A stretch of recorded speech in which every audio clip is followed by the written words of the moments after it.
नमस्कार, knocking-news.com में आपका स्वागत है। मैं हूं गिरिजेश वशिष्ठ।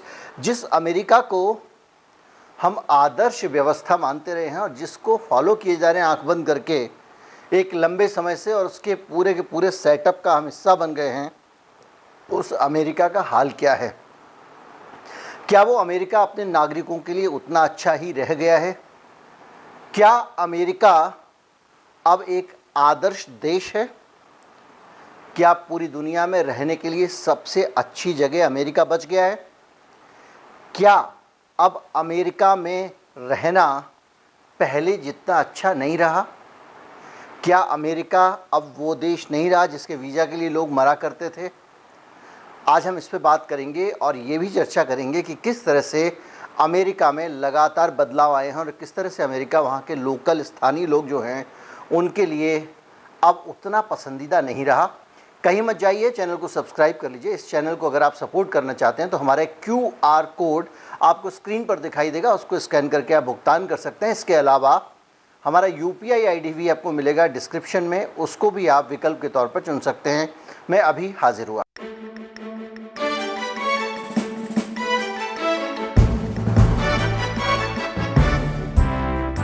दो 2020 तक 50 मिलियन लोग यानी 5 करोड़ लोग अमेरिका की नागरिकता के लिए अप्लाई कर चुके थे। ये अमेरिका का चार्म था। किसी भी देश में चले जाएं, भारत में तो ख़ास तौर पर चले जाएं, अमेरिका की एम्बेसी के बाहर वीज़ा अप्लाई करने वालों की भीड़ लगी होती है। बहुत सारे प्रदेश भारत के, गुजरात है, पंजाब है और भी बहुत सारे प्रदेश हैं जहाँ के लोग अमेरिका पहुँच जाने भर को जीवन की सबसे बड़ी उपलब्धि मानते हैं और उसके लिए वो कोई भी धनराशि ऊपर नीचे खर्च करने को तैयार रहते हैं और कई बार इसी कारण से वो ठगी का भी शिकार हो जाते हैं। बहुत सारे ठगी गैंग उनको ठग लेते हैं सिर्फ अमेरिका में सेटल कराने के नाम पर। लेकिन जो दीवानगी अमेरिका के लिए यहाँ अमेरिका के बाहर के लोगों में है, क्या अमेरिका के अंदर रहने वाले लोगों में दीवानगी बची है? क्या उनके अंदर वो दीवानगी बाकी है? क्या अब वो भी अमेरिका को उतना ही महान मानते हैं? तो इसके लिए आपको एक सर्वे पे जाना पड़ेगा, एक स्टडी पे जाना पड़ेगा। सिटीजनशिप ब्रोकर नाम की एक संस्था है और उसने एक स्टडी की है जिसका कहना है कि अमेरिका के जो नागरिक हैं वो दूसरी नागरिकता पाने के लिए किसी भी हद तक जा रहे हैं और अब ये एक संख्या जो दूसरी नागरिकता, दोहरी नागरिकता की मांग करने वाले लोग हैं वो 3 गुनी हो गई है। यानी अमेरिका के लोग प्लान बी के तौर पर कहें या विकल्प के तौर पर कहें या किसी और वजह से ये चाहते हैं कि उनके पास अमेरिका के अलावा एक और ठौर रहे तो सुरक्षित रहेगा। मेरे बच्चे अगर अमेरिका से बाहर भी कहीं सेटल हो सके ज़रूरत पड़ने पर तो ठीक रहेगा। और बहुत सारे लोग इसीलिए दोहरी नागरिकता के चक्कर में हैं और एक दूसरी नागरिकता भी इंतज़ाम करके रख ले रहे हैं और ये इंतज़ाम करने के लिए वो बहुत सारे पैसे खर्च कर रहे हैं। थोड़े बहुत पैसे नहीं, बहुत सारे पैसे, क्योंकि वो दूसरे देशों की नागरिकता खरीद रहे हैं और ऐसे देशों की नागरिकता खरीद रहे हैं जहां नागरिकता पैसे से मिलती है। और उसकी वजह बताई जा रही है बहुत ज़्यादा वहाँ पे हेट क्राइम जो होने लगा है। अचानक किसी को भी सिर्फ उसकी चमड़ी के रंग के कारण, वो पगड़ी पहनता है इसलिए, दाढ़ी वाला है इसलिए, किसी एक ख़ास देश का है, पाकिस्तान का इसलिए, भारत का इसलिए, कोई भी कभी भी निशाना बना देता है और गोलियां चलाना शुरू कर देता है। और ये बहुत ख़तरनाक स्थिति है, इसलिए वहाँ के लोग कहते हैं कि यहाँ से निकलो। ये तो एक कारण है। दूसरा कारण वहाँ की राजनीतिक अनिश्चितता। कहाँ तो ओबामा थे, उनकी जगह पे आ गए ट्रंप साहब। हम लोग समझते थे ट्रंप साहब ही बड़े वाले हैं, लेकिन उनसे भी बड़े वाले आ गए बाइडन महोदय। आग लगा के रख दी है दुनिया में। तो इस तरह की जो पॉलिटिकल इंस्टेबिलिटी है, कभी भी कोई बन जाता है, कभी भी कोई आ जाता है। और उसके बाद में ये जो पॉलिटिशियन है सीधे सीधे जनता को चीज़ों में झोंक रहे हैं। आप अंदाज़ा लगाइए, जब ट्रंप हार गए थे तो गद्दी छोड़ने को तैयार नहीं थे और क्या क्या ड्रामा नहीं हुआ था वाइट हाउस पे, वो किसी से छुपा नहीं है।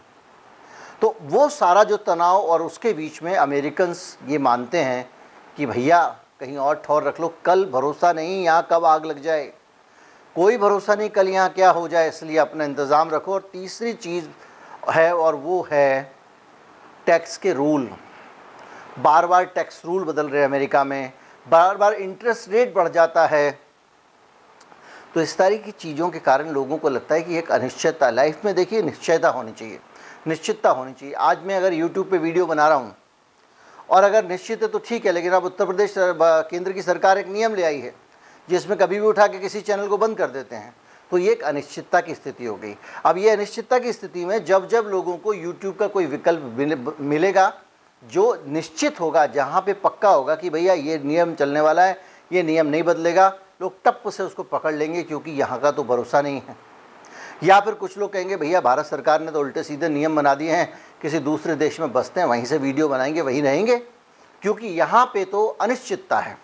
और अनिश्चितता भी ऐसी वैसी नहीं, आज एक सरकार है वो कुछ और कह रही है, और हम सब जानते हैं कि इससे पहले वाली सरकार कुछ और बोलती थी, और हम ये भी जानते हैं जिस दिन ये सरकार हट जाएगी कुछ और होना शुरू हो जाएगा। तो इस तरह की जो एक इंस्टेबिलिटी है, अस्थिरता है, विचारों की, नीतियों की अस्थिरता, वो लोगों को परेशान करती है। और यही अस्थिरता इन्वेस्टर्स को भी परेशान करती है, जैसा मैंने आपको बताया। तो यही वजह है कि बहुत सारे फॉरेन इन्वेस्टर्स जो हैं वो ज़्यादा पछड़े में पड़ना चाह नहीं रहे हैं भारत के मामले में। और अमेरिका की अनिश्चितता यही वजह है। और इसके अलावा एक और चीज़ हुई, जब पेंडेमिक आया तो वहाँ बहुत सारे लोगों को अलग अलग अनुभव हुए। आदमी का अपना जीवन अपना रह ही नहीं गया था, अपने जीवन पे लोगों का अधिकार ही नहीं बचा था। कोई भी कभी भी उठा के किसी भी तरह का व्यवहार आपके साथ कर सकता है।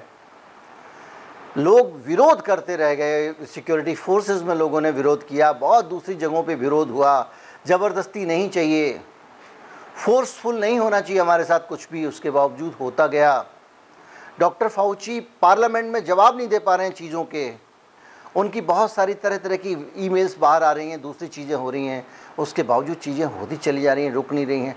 ये भी लोगों ने देखा और लोगों को लगा कि ये बहुत सारी चीज़ें, उसका नतीजा ये हुआ है कि अब लोग धीरे धीरे करके बाहर जा रहे हैं और अपना रहे हैं सीआईपी का ऑप्शन अपना रहे हैं। आप कहेंगे सीआईपी क्या होता है? सीआईपी होता है सिटीजनशिप ऑन इन्वेस्टमेंट, यानी किसी देश में अगर आप इन्वेस्ट करोगे तो वो आपको सिटीजनशिप दे देंगे, नागरिकता दे देंगे। और इसमें बहुत सारे देश दुनिया भर के हैं जो ये सब काम करते हैं। और सबसे ज़्यादा अमेरिकन्स के बीच में पॉपुलर हो रहा है पुर्तगाल।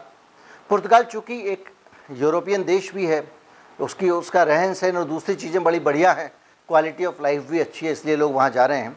और उसको अमेरिका का जो वेल्दी टैलेंट है, जो धनवान लोग हैं, वो इस ऑप्शन को चुन रहे हैं, क्योंकि ऑप्शन पैसे से वैसे भी आता है। इस स्कीम में क्या है कि गोल्डन वीज़ा आपको पुर्तगाल का मिल जाता है। वहाँ पे आपको 3.5 लाख यूरो अगर आप इन्वेस्ट करेंगे पुर्तगाल में तो ये वीज़ा आपका हो जाएगा। इसके अलावा अलग अलग तरह की जो है प्रॉपर्टीज़ आप वहाँ पे खरीद सकते हैं, वो भी आपके पास सुविधा है। और एक दूसरी सुविधा एक और भी है कि आप जो है पुर्तगाल का अगर आपको वीज़ा मिल जाता है तो वो यूरोपियन यूनियन का मेंबर है। तो जो 26 और देश हैं यूरोपियन यूनियन के, उसमें भी आप खुले में जा सकते, आ सकते हैं। एक तरह से वहाँ की भी नागरिकता आपको मिल गई। और इस पैसे में वो 7 दिन का स्टे भी दे देते हैं साल में। और अमेरिका में अगर आपने पुर्तगाल की इस नागरिकता को अप्लाई कर दिया, एक बार आपने ये वाली नागरिकता ले ली, गोल्डन वीज़ा, उसके बाद आप परमानेंट जो नागरिकता है पुर्तगाल की, उसको पाने के भी हकदार हो सकते हैं, उसके लिए भी अप्लाई कर सकते हैं। और यही कारण है कि बहुत सारे लोग वहाँ से पुर्तगाल जा रहे हैं। सिर्फ पुर्तगाल ही नहीं जा रहे हैं, और भी बहुत सारे देश, अलग अलग देश, कम से कम 12-14 देश हैं जो जो इस तरह के नागरिकताएं दे रहे हैं, सिटीजनशिप दे रहे हैं। और इस पूरे माहौल के बीच में लोगों का दिल जो है ना टूट गया है। मैंने आपको बताया था कि कैसे ग्रेट रेजिग्नेशन का एक चलन चला अमेरिका में, और वो चल रहा है अभी भी। लोग नौकरी छोड़ के जा रहे हैं छोटे छोटे कारणों से। कोई लिख के भेज रहा है अपने बॉस को, आपकी शक्ल अच्छी नहीं लगती इसलिए कल से नहीं आएंगे। कोई कह रहा है कि दफ्तर गलत दिशा में इसलिए नहीं आएंगे। कोई कॉफ़ी की जो कॉफ़ी हाउस में एक लेके वो पेपर नैपकिन, उसके ऊपर लिख के बोल देता है कि हम कल से नहीं आएंगे। इस तरह से लोग मुंह पे इस्तीफ़े मांग रहे हैं, क्योंकि उनको लग रहा है कि अमेरिका में नौकरी करके ज़िंदगी नरक करने का कोई फ़ायदा नहीं है, जीवन की क्षण भंगुरता का उनको अंदाज़ा लग गया है कोरोना काल में, तो अब वो चक्कर में पड़ना नहीं चाहते हैं। वो कहते हैं ठीक है, मस्त रहो, हमको कुछ लेना देना नहीं है और हम तो ऐसे ही छोड़ देंगे अब इसको, अमेरिका को। और उसकी बहुत सारी दूसरी चीज़ें भी हैं। शेयर मार्केट लगातार गिर रहे हैं। अब पूरी दुनिया में जब शेयर मार्केट गिर रहे हैं तो लोगों को और ज़्यादा निराशा आ रही है।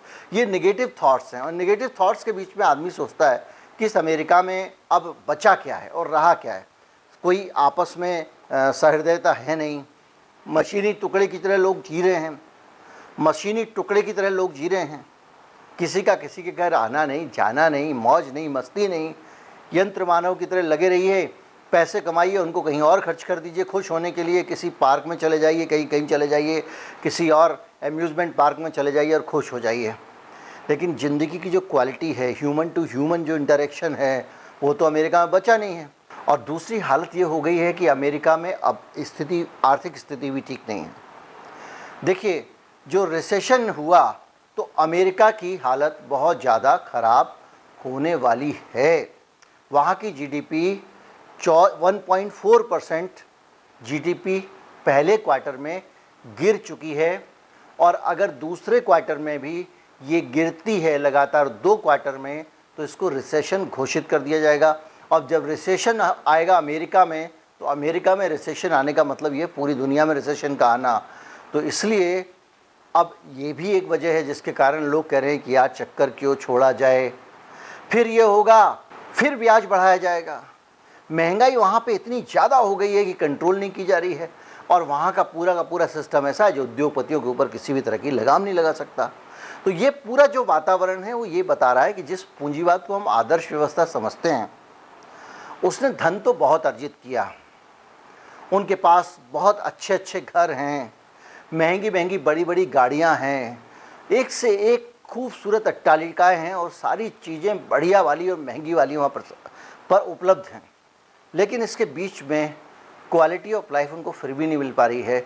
भौतिक क्वालिटी तो है, मानसिक और मनोवैज्ञानिक क्वालिटी नहीं है, मन की शांति नहीं है। तो लोगों को लगता है कि यार किसी छोटे देश में शांति में जाके रहो।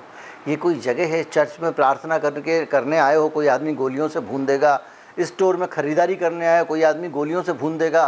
तो ये पूरे वातावरण के बीच में एक ऐसा सेंटीमेंट डेवलप हुआ है जो लोगों को अमेरिका के प्रति मोह भंग के हालात बना रहा है।